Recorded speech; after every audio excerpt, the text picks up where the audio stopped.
Come on, Reeves, there's no such thing as a perfect murder. It's just a parlor game. Sure, but all the same. 6 o'clock. What do you say to a drink? Madame Annette. No, Tom, wait. You know a lot of respectable people. People who are above reproach. Hey, can anyone truly say that? People with no connection to these new mafia hoodlums in Hamburg who deserve to be dealt with. So the hoodlums you know can make a nice little profit? The guys I know are a decent bunch, Tom. For crooks. They are. Gambling, soft drugs, no violence. Compared to the mafia, who have muscled in on their patch. I understand, Reeves. Whatever class of crooks you're talking about, you need... someone above reproach to deal with the mafia, right? Tom, hey, you still owe me a favor for that Derwatt passport I fixed for you. You sure you don't know someone? Sure, I'm sure. I'm ready for that drink now, Tom. I do know someone, of course. No rush to tell Reeves about him, though. The rude Englishman at the party last week comes into my mind. Mais tu l'as vu? C'est une robe de chambre magnifique. Heloise is deep in conversation with one of her shopping friends, so I circulate. I spy a tall, blonde Englishman, sort of Dutch-looking, rather striking in appearance. He has a shop, yes, a picture framers I never quite got into. A rather down-at-heel place. I don't know, you'll have to ask Simone about that. I'm hopeless with the French names. Hi there. Hello. Tom Ripley. I was wondering if you and your wife might... Yes, I've heard of you. Mixed up with that American who went missing, weren't you? I did have a visitor last year. Yes, I'm busy, Ripley. Simone, darling, Madame Creveux was asking... What a very rude man. Or so I said to Gauthier later after a glass or two more. Mais non, Monsieur Ripley. He does not mean to be unfriendly. He is depressed, I believe. He has some kind of blood disease, you know. Not cancer, but... laisse-moi, je check le mot. Leukemia. C'est ça. Myeloid leukemia. Serious, I think. And his business does not go so well. Trevanny's shop is on the Rue de Sablon, in Fontainebleau, 20 kilometers away, in need of paint. There he is, slapping a length of frame in his hand, talking, distinct but not distinguished. Rude man. Stroll by, Tom. Round the corner, Gauthier sells art supplies. It's a game, that's all. It's a game to play with a rude man against the mafia. Gauthier is one of the pieces. His right eye is made of glass. I remind myself to stare at the left. Les en blanc, vous voulez? That's everything, thank you. You begin something new? Yes, that portrait I was doing is ready for framing. Perhaps I should go to see Mr. Trevanny. Although, well, perhaps not. Why not? Well, I did hear that his illness is much worse. Ah, sad. Yes, I understand. I understand he only has a few more months to live. And he has a wife and a young son, so he might be willing to take on a dangerous job to earn some money now. Do I have to tell you, dear Reeves, that if you do contact him, you should give another name besides your own? I only go to Fontainebleau every 2 weeks or so as a rule. But I want to see the house where Trevanny lives. Rue Saint-Merry. Narrow, cramped-looking, limp curtains and sparkling green windows. Here's the mother, Simone. Georges! Yes. Georges! Ici, immédiatement.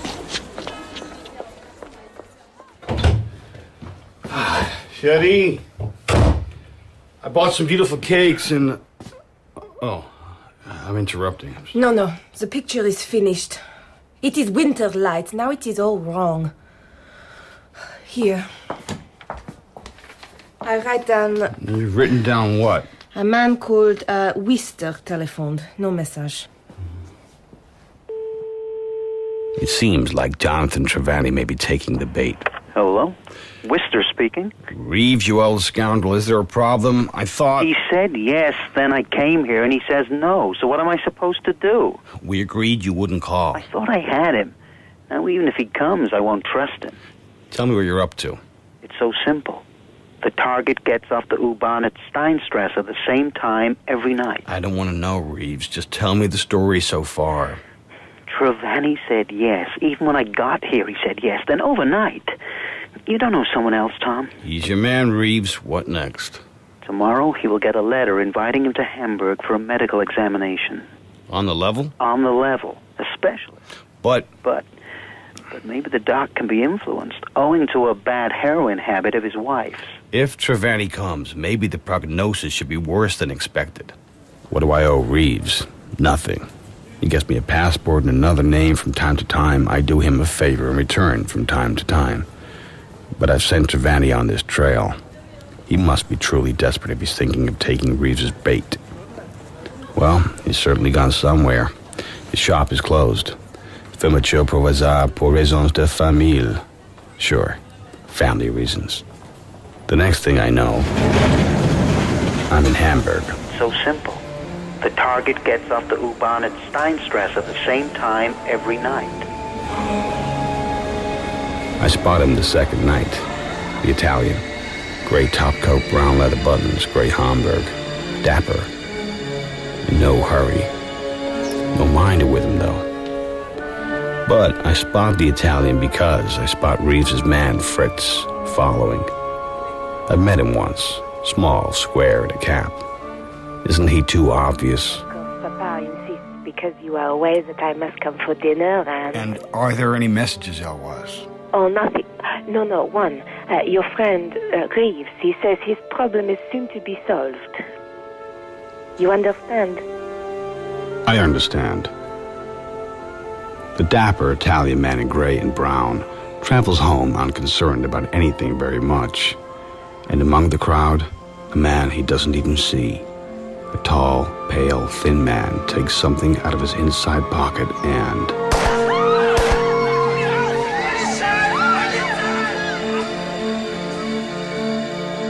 The gun discarded by a gloved hand, he walks calmly away. Jonathan Trevanny, just another man who doesn't understand what the fuss is all about. When I'm home, I read about it in Madame Annette's rag of a newspaper. Killing in Hamburg. Salvatore Bianca, 48. Known to be of the Di Stefano family of Milano.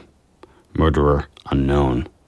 There is problem with zinc white, Monsieur Ripley. No, only that I realized I needed titanium for the particular effect I was after. Pour l'effet spécial. Ah, I see.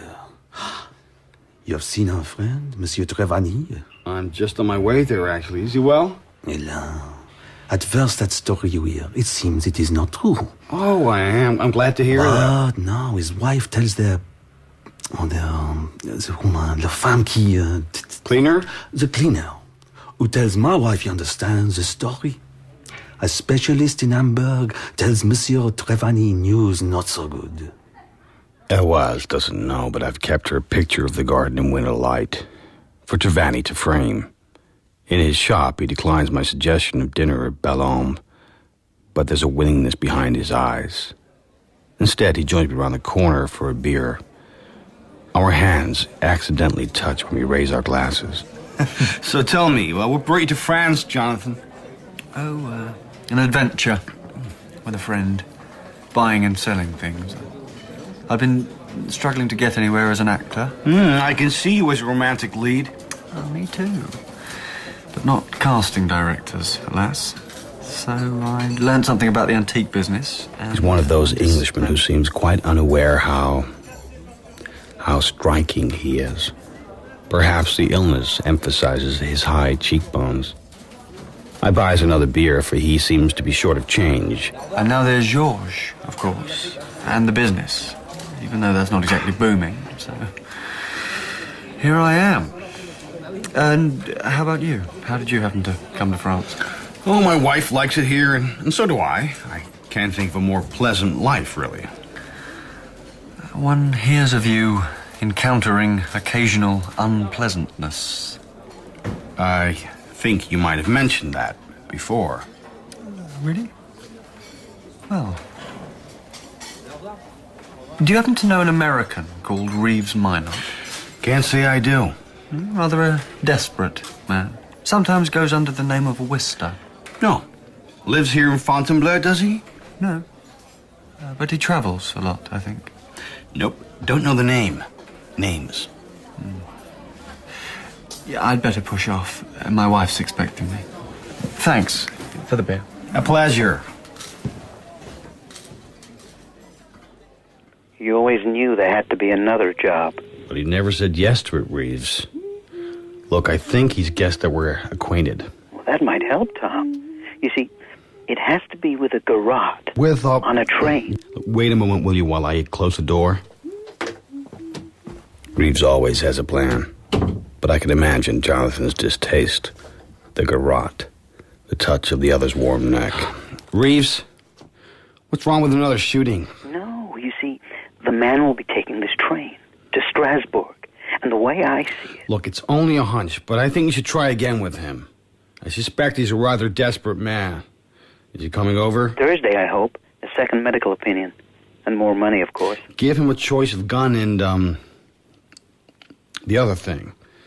But advise him not to use the gun. You think he might still come around, eh? Tom, it's time we were going to Maman chérie. Je t'en prie. Look, I have to sign off. Good luck, Reeves.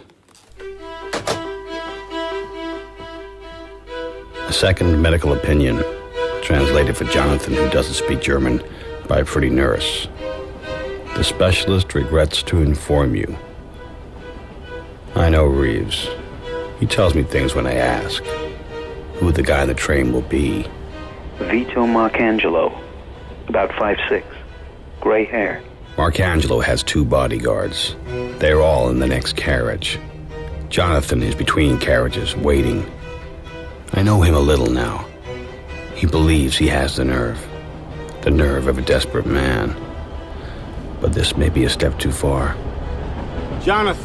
What are you doing here? Thought you might need a hand. So you flew to Hamburg to... Give me the thing, would you? Der Speisewagen ist hier, ja? Next. It's the next carriage. Oh, danke schön, bitte. What is it you want? The string. Let me have it. Stay there, I might need you. He's gone white as a sheet. He can't do it. The garrote isn't eating through its loop. Doesn't feel it. How easily a mafia hooligan that needs to be dealt with can be flushed away. No sign of them. We may have to wait till Strasbourg. Can I help you, madam? Danke schön. Bitte. But I hope not. You're okay, aren't you? Fine. He's coming.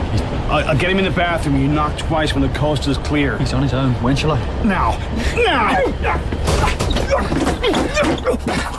The nylon disappears into his neck. I pull tighter. His teeth. His expensive mafia teeth fall out. Here, let's get rid of him. He slides down the wall, his ugly mouth gaping open. A compliant corpse. Look out, there's a... I'm sorry, madam. A friend of mine is being sick. Ja. Jonathan, give me a hand. Another one's coming. One of the Italians. No problem. Can you bash him with the gun after I hit him? I'll...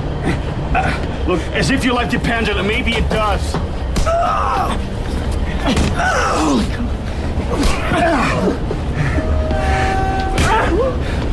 The door. Okay.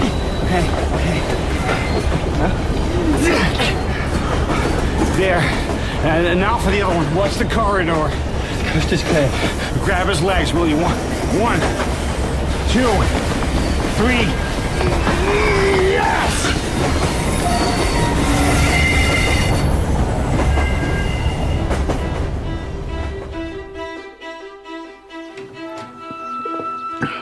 Ah, Monsieur Tom. Vous voulez encore du café? No, thank you. Just your newspaper, please. Ah, les chevaux. Voici. Missy.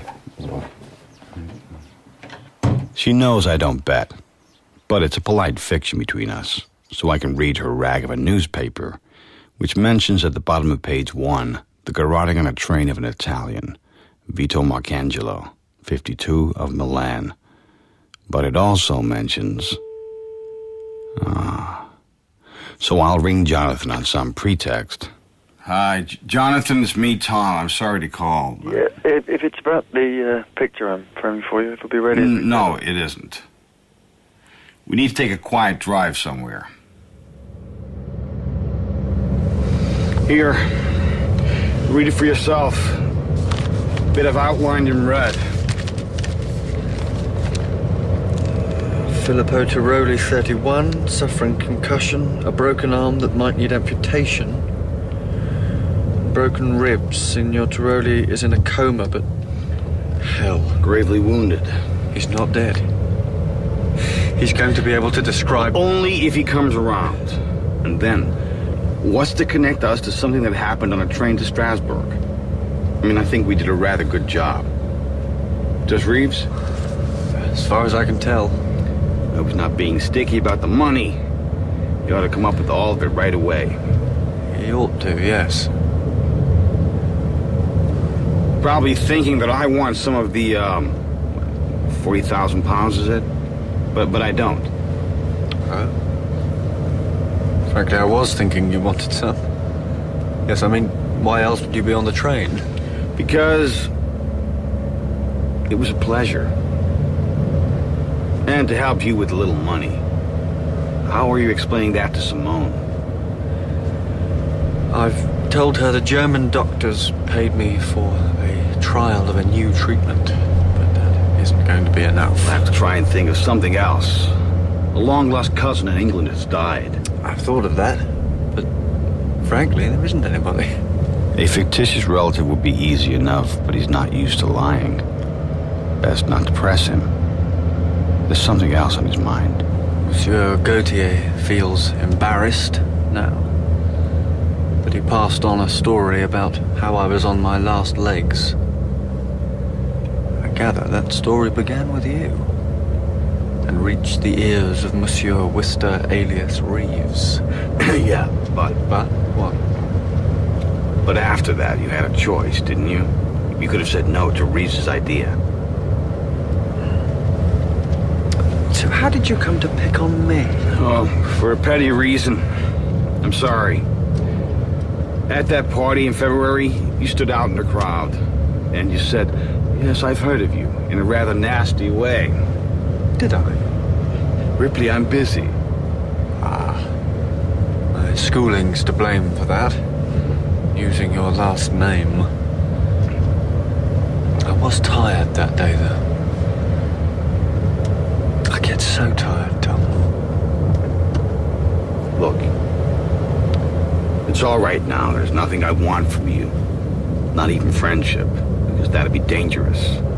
You could just as well say something against me as I against you. I mean, think of it that way. True. If there's one thing I'd like to do, it's protect you. No, really. You won't have to see me again. The job has been a success. I won't take you all the way to the door. Anywhere here. Before the houses. Try to get a friend to pick up my picture. As you like.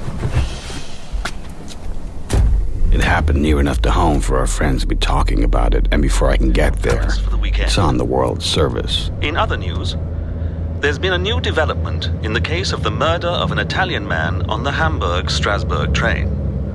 An apparent survivor of the attack, Vincent Tiroli, 31, of Milan, has regained consciousness, though it is not yet clear whether he has been able to assist investigators. He won't tell the police anything, if he's capable of speech.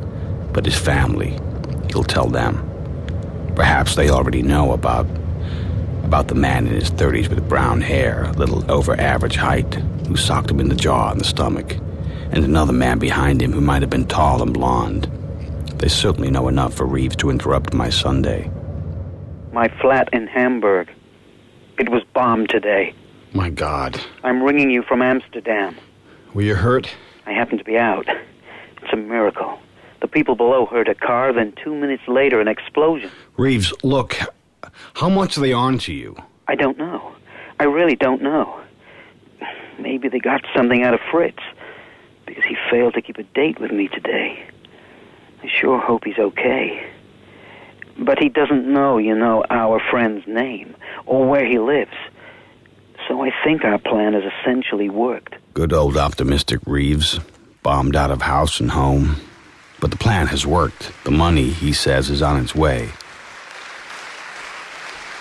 At the concert that night, I see Jonathan and his wife up in the more exalted seats.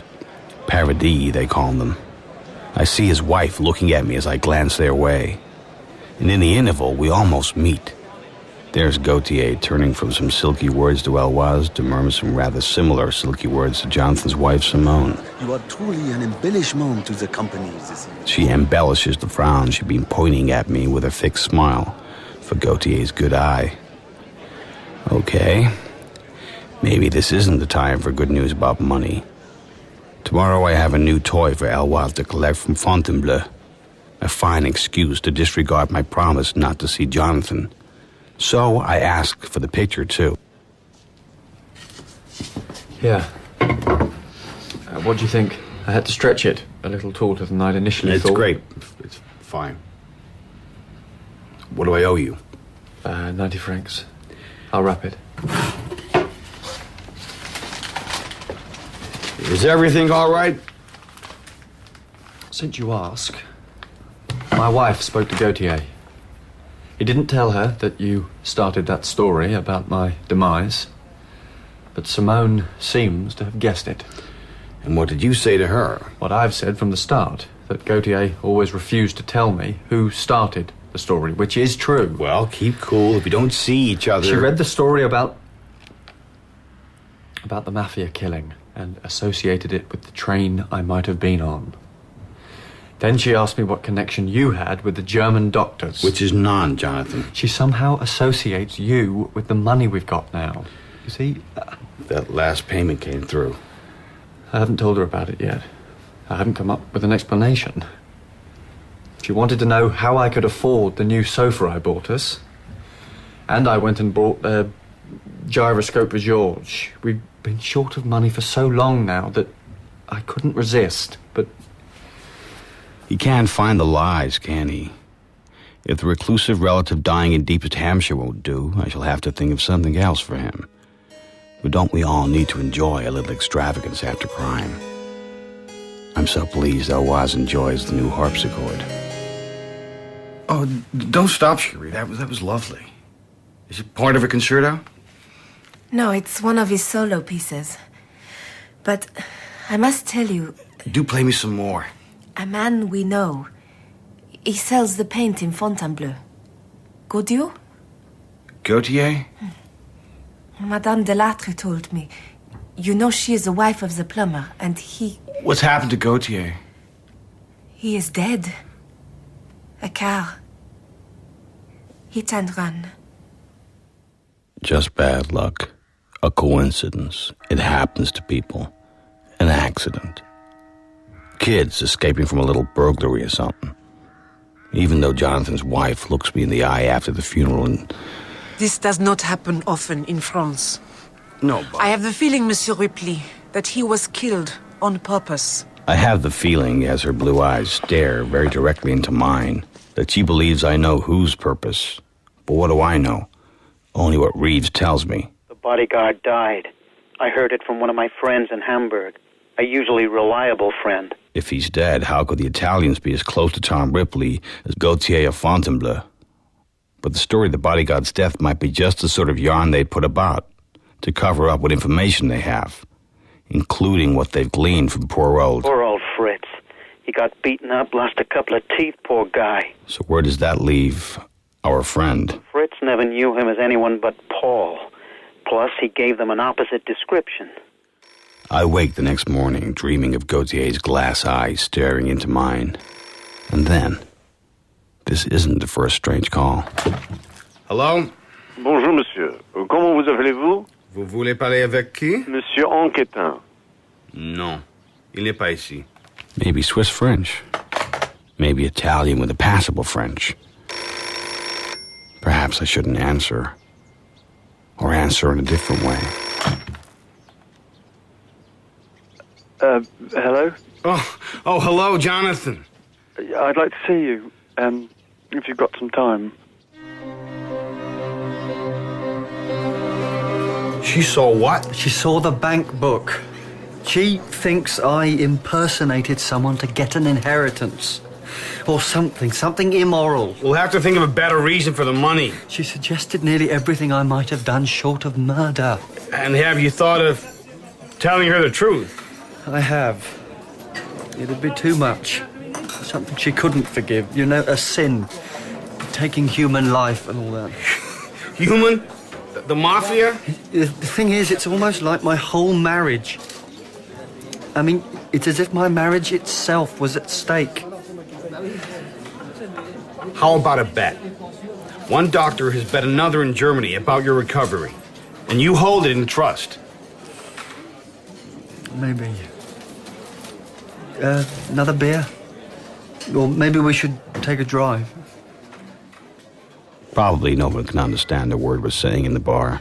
Still, it's a relief to be in the quiet of the car, with his marriage at stake and his surprising solicitude. He should tell his wife. You feel all right yourself? Nothing to worry about? I'm the worrying type. You'd never think so, would you? I try to think of the worst before it happens. I'm sorry about asking to see you today. It's Simone. It's the first time I've ever tried to deceive her about anything, you see? And you were a help. Thanks. It's all right this time. Seeing each other, I mean. There's something I need to tell you. Look, Jonathan, you've still got the gun, haven't you, from Hamburg? Well hidden. Make sure you have ammunition. But why? Reeves' flat in Hamburg was bombed around the middle of August. His flat? Good God, was he injured? No, he's fine. But they've beaten up Fritz as well. Fritz? You don't suppose they know my address? Our addresses or anything? Fritz gave them an opposite description of you. Don't worry, they had addresses that have been already. But? There's something else. A telephone call today that bothered me. A man who sounded French, but maybe wasn't. But how could they get your number? Well, I'm toying with the possibility that the Mafia boys might have traced Reeves to Amsterdam. Because for one thing, he's having his housekeeper send his possessions there. The Gennady family could have checked the phone calls he made. He didn't ring you from there. The last call I had was from Hamburg. It dropped me anywhere here.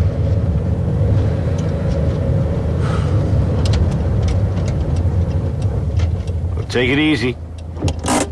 If you're seriously alarmed about anything, call me. I mean that. Or if I can be of help, do the same.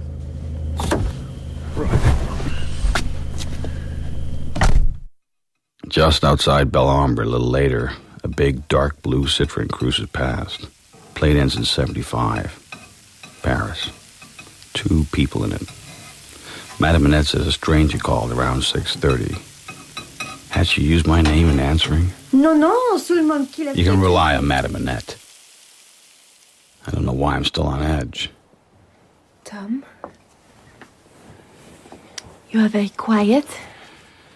Is there something? I have, my darling, I have a feeling something is going to happen and I don't want you here.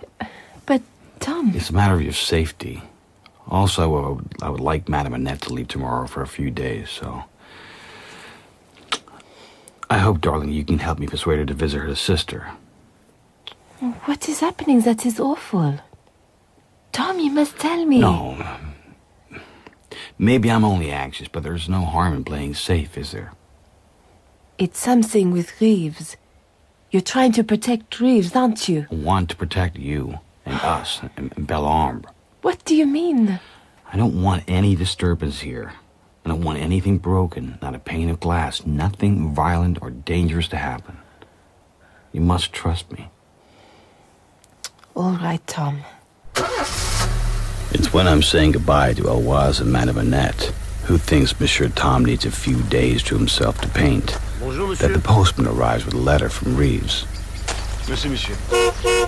Au revoir, chérie. Au revoir. Oh, and don't forget. 7:30, I will call.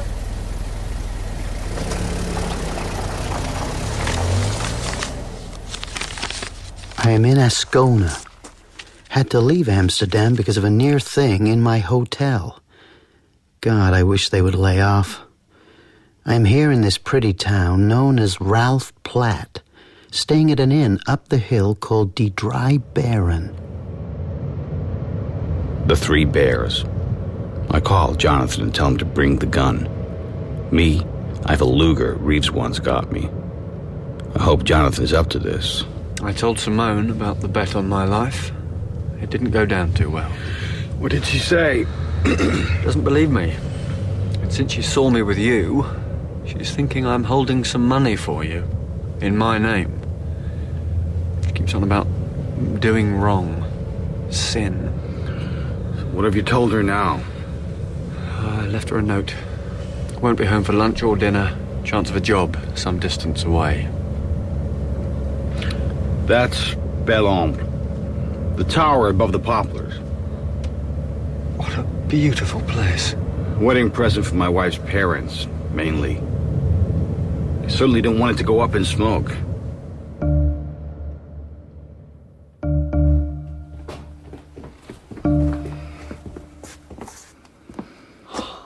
What a view. I think we'll pull the drapes almost closed, eh?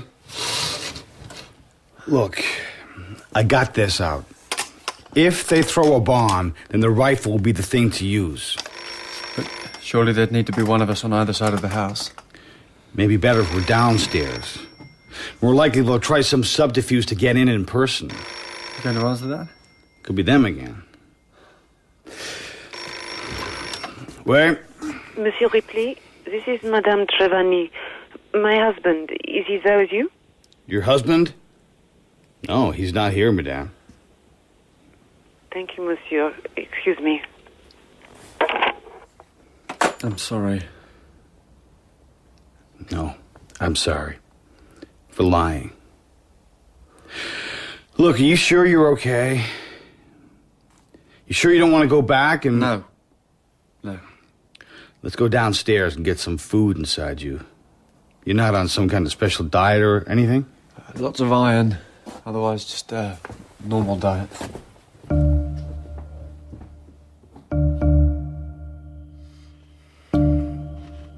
I've been thinking. I definitely don't want to use a gun if I can avoid it. Because of the noise. Jonathan. Yes? You might have to wield this rifle like a club. Try it.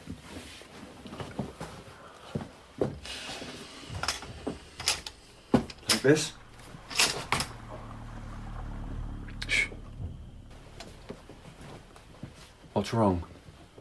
Is there something out there?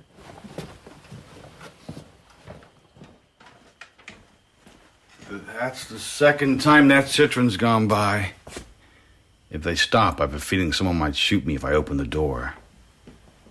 Sorry. I'm not used to discussing plans. I usually play it by ear. But if you're willing... Surely. Would you hide yourself in the shrubbery by the door? It's thicker over there. And hit anyone who walks up and rings the doorbell. And how about if I stay inside and open the door? If they know what you look like, they'll see I'm not you. No. That's how brave of you to offer, though. But let's just stick with my plan, okay? Okay.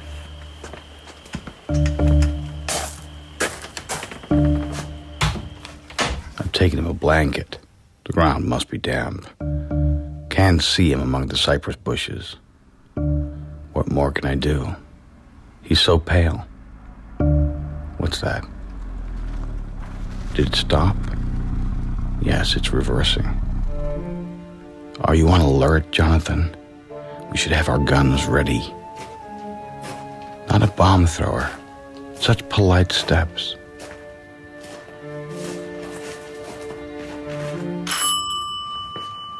Qui est? Je voudrais demander mon chemin, s'il vous plaît. Nice work. Help me drag him inside, would you? It's the same. Yes, bodyguard. You make sure he's out. If you pull him into the living room, I'll make sure we're not disturbed. Yeah, next one might not be so easy.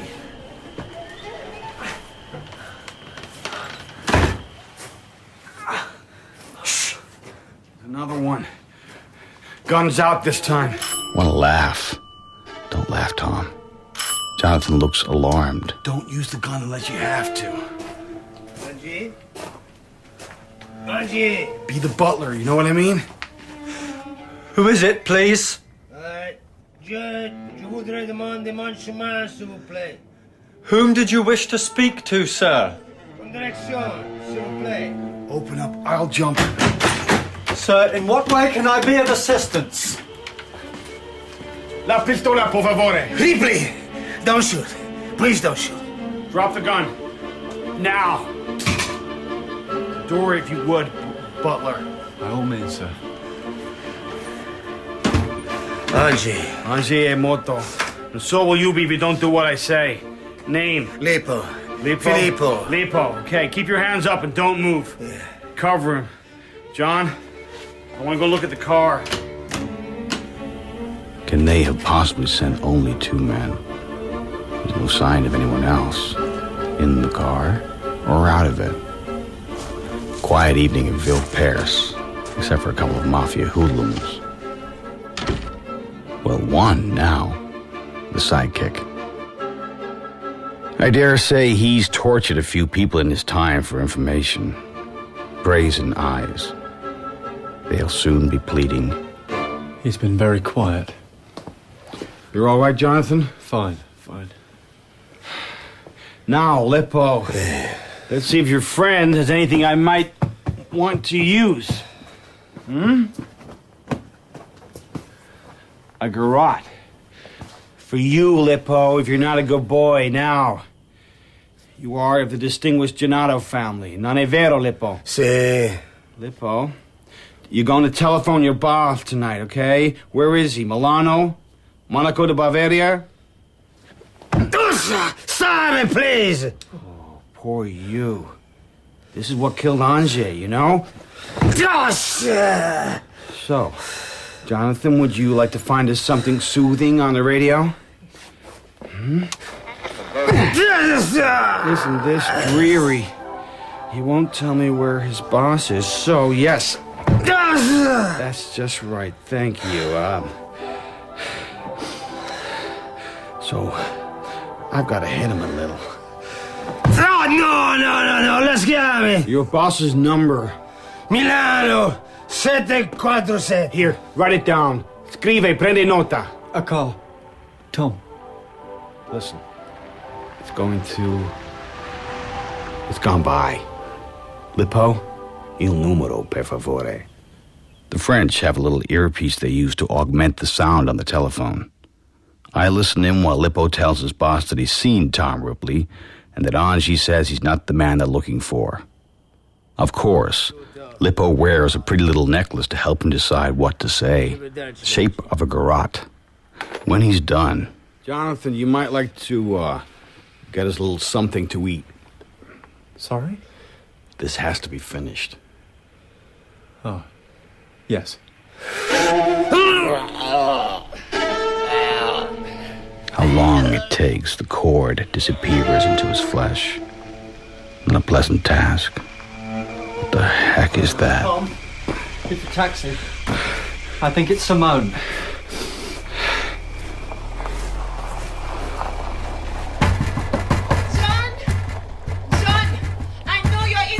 Jonathan, keep her outside while I call another taxi, okay? Tell her we're talking business with a couple of other people. Okay, I'll try. As soon as he says that, I know when the door opens, she'll push through and he'll be physically stronger than her, yet he'll give way. John! My God, what's going on? Don't look at them. These men, madame, were invading the house. They're unconscious. We had a bit of trouble. Jonathan, take Simone into the kitchen. They look dead. Jonathan, are you a murderer? I cannot believe that it is you here. Jonathan, can Simone take some brandy, do you think? Yes. We'll go into the kitchen. Simone? I'm not going anywhere until you explain what is... Madame, look, I realize this is dreadful. These men are mafia, Italians. They came to the house to attack us. Well, me, anyway. Jonathan helped me, for which I'm very grateful. Without him, I don't know if Without him? Qu'est-ce qu'il fait ici?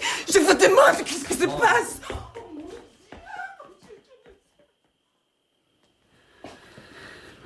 I'm sorry. I have never been able to tell her to stop. Look, we've got 6 hours work ahead, or I have. I gotta take these two away and dispose of them. I prefer to be back by dawn or before. Are you really willing to help? I am willing, yes. Good. I'm gonna slip these sedatives into her brandy and try and calm her, okay? Get her to drink it, can you? Come on.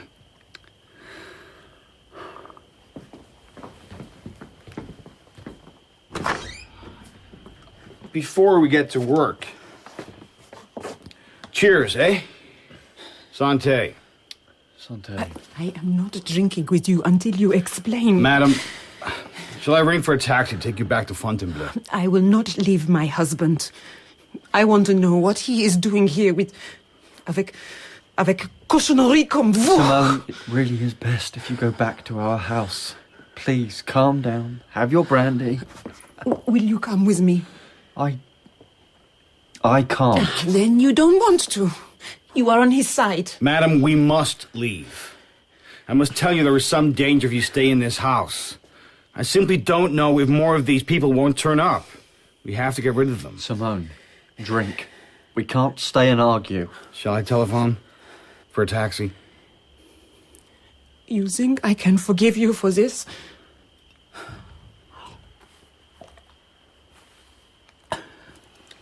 All right, then. Call the taxi. Yes. How pale he is. Exhausted. He doesn't believe she'll come round. Nor do I. But at least she took the taxi home. And now we've driven half across France, half the night.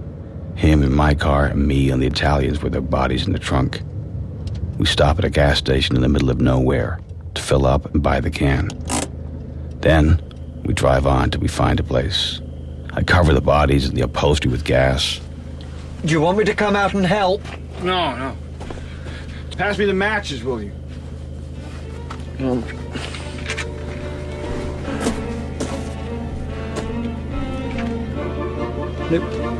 Surely you're not just going to toss a bare flame into it. Tom, are you all right? Did you see? How it flared up? Get in. Someone might come.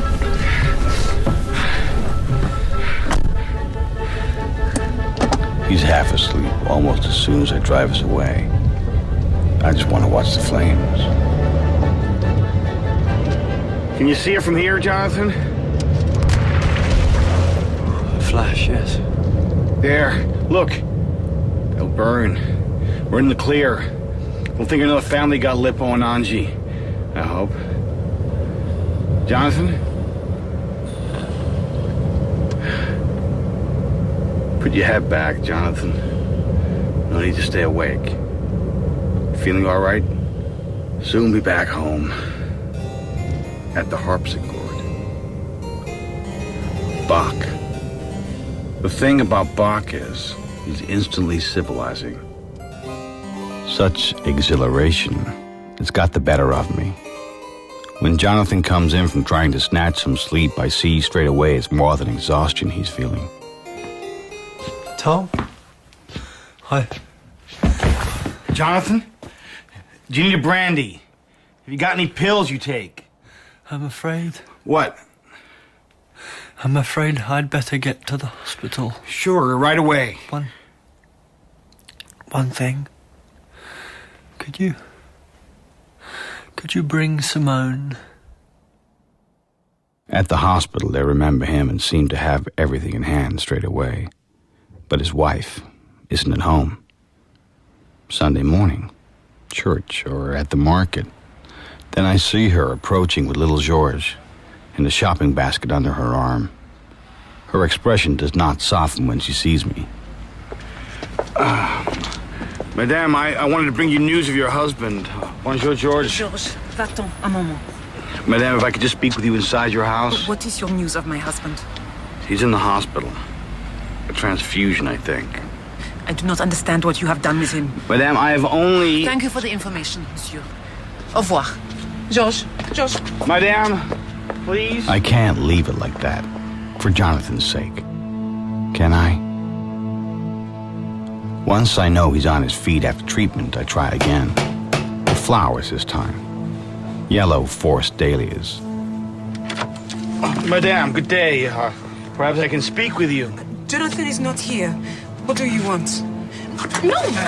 I get a foot in the door, though, and then in the living room. I must explain last night. That's why I'm here, Madame. You mean you think you can explain? As much as anyone can explain the Mafia. I want you to explain why my husband is in your power. He is not. How you are blackmailing him. I am not, Madame, blackmailing Jonathan. He is not in my power and never was. And I think now the job is finished. What job? I was on the train returning from Hamburg, and your husband happened to be on the same train returning from the doctor's, I understand. Some special treatment. And this was a job? This train journey? In a way, I do sometimes, Madame, take the law into my own hands, as the Mafia do. But I don't blackmail honest people. And on this train, as your job... I killed one of these beasts, these Mafia beasts, on the train. Jonathan was there. He saw me. I had time to explain the situation to him, and he kept a lookout for me, you see? Madame Trevanny, it was for a good cause. Oh. It was entirely my fault that some time later Jonathan was at my house because I asked him if he would be willing to help me again. For money, of course. No, Madame, out of kindness. Kindness and courage. Very recently, monsieur, my husband has received much money. Are you saying this has nothing to do with you? Ah, yes. He told me. The German doctors are using experimental drugs on him, so they have made a bet together that... Jonathan has told me this story. And the death of Monsieur Gauthier. What do you know about that? I know he was killed by a hit-and-run driver. This is what you know, is it? I know that it was an accident. Oh. I trust you will not have need of Jonathan again. I won't call on him. Even if I do. I would think next time, Monsieur Ripley, the people to call on are the police. Don't you agree? Or perhaps you are already in the secret police of America and not a common criminal. Yes, I've killed people. But that's been to protect others as much as me. To protect Reeves this time. They're watching the hotel, disguised as locals. I may come to Paris. Don't do that, Reeves. Don't. I wonder if I could see you. It's Simone. Jonathan, it's over. The Mafia job, you must attend to your own marriage. She won't. Or perhaps it isn't over. For on my next call to Reeves, a stranger answers. Je regrette. Monsieur Reeves n'est pas ici maintenant. Reeves is his first name, and who the hell are you? I don't ask. I call Jonathan, who, it turns out, has been trying to reach me. I meet him outside his shop. I'm finished, Jonathan. I'm finished. With Simone. Or she is with me. Or perhaps it's the money. The deaths. Murders. Perhaps she'll come around. Then there's the old business of how long will I live anyway. Why drag it on? So, Tom, if I can be of service, I'm at your disposal. I place my hand on his shoulder, then let go. We walk together in a companionable silence for a while. He wants to go for a drink. I want to make sure his family are all right. But he's in such a state, I don't know how to tell him about the man in Reeves's room. So I don't. Didn't you once say the Mafia might want a certain amount of blood as revenge? If we do nothing, they may get Reeves and finish him. This is called letting nature take its course. Look, Jonathan, you've got to go home tonight and face the music. I know. I'll come with you if you like. Try to talk with her again. I think I'll be sleeping on the Chesterfield tonight, whatever happens. Perhaps you think it'll make it worse if I'm with you?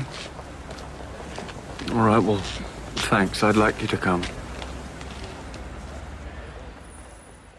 It doesn't go well. But at least there seems to be no strange cars in the street. Nobody watching the house. I take my punishment. I don't get beyond the door from the hall. You are telling me that this sordid Monet comes from a bet between doctors? This is absurd. He has become a criminal thanks perhaps to your charming influence. Then kindly do not sit down, but leave my house. Madame. No! Jonathan came to see me tonight because he was most upset. Marriage is a sacred thing to him. You know that well. And his life, his courage would be destroyed if he lost your affection. I'm sorry, but... Continue your lecture. No, listen! Expecting someone? No. Jonathan, bolt the door. Ask who it is.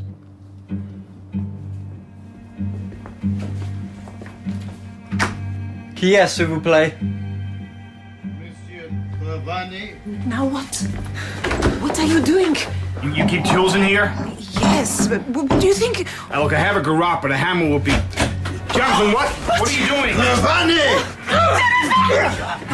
I open the door. Still, it's open now. Must be two of them.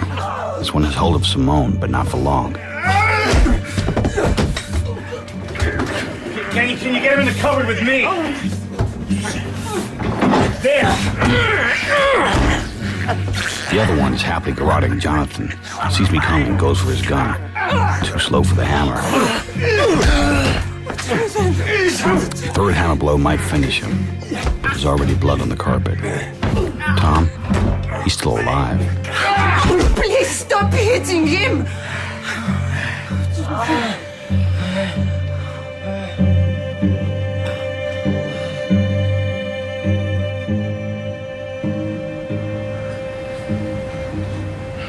Are you sure you got your breath back? Sure. But why do we need these? There may be 1, 2 more in the car. We wear their friends' hats, then if only for a moment... Well, look like them, I'm with you. Are you sure you're... Fine, I'm fine. Look, we need to fire simultaneously, either side of the car. On 3, you go left, me right. Then we each count to 5 before we turn and shoot and keep shooting, okay? Okay. 3, 2, 1. Hell. No! Jonathan, don't!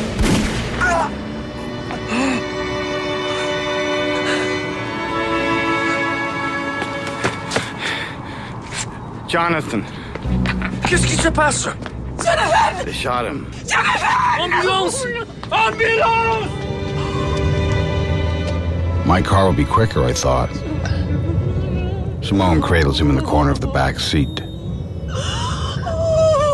And am I dreaming that Reeves is here too, looking the worse for wear? Madame, hold this against it. Reeves, what the hell? Jonathan is... Jonathan. The silence between all of us in the car becomes eerie. No!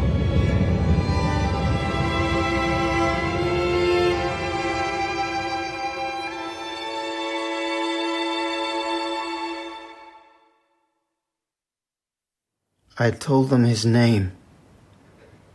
I almost got to you, didn't I, Tom? To warn you. I told them his name. Reeves, here. Have some more whiskey. They'd caught me by surprise. Kept asking me questions. Who was on the train? Giving me cigarette burns. Then pretending to suffocate me. I couldn't breathe. They didn't mention my name? No. You say you killed 2 of them here? In the house? And 2 at Jonathan's. But the 2 who drove off, did they recognize me? I don't know if they're going to be satisfied by getting Jonathan tonight or not. Jonathan didn't need to come out to the car with me. I don't think I'm mistaken. We were supposed to stay either side of the car. Instead, he deliberately took my bullet, stepped between me and the pointing gun. So, Tom, if I can be of service, I'm at your disposal. It's 2 months now since he died. Best not to show up at the funeral, I thought.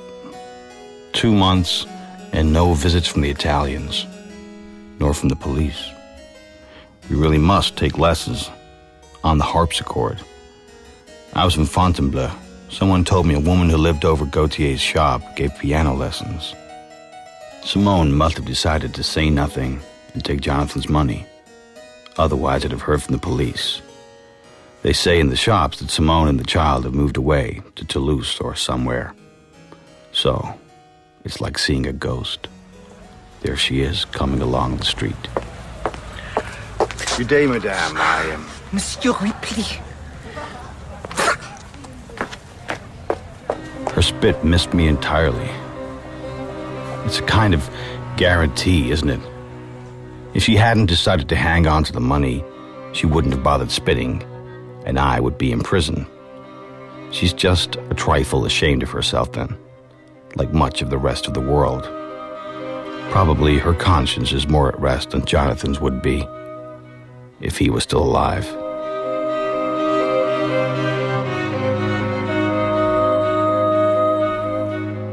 In Ripley's Game, Tom Ripley was played by Ian Hart. Heloise was played by Helen Longworth, Madame Annette by Caroline Guthrie, Reeves Minot by Paul Ryder, Jonathan Trevanny by Tom Brooke, Simone Trevanny by Janice Acqua, Gauthier by Philip Fox, Mafia Man by Matt Addis, and Lippo by Sam Dale. Ripley's Game was written by Patricia Highsmith and dramatised by Alan McDonald. The director was Stephen Canny.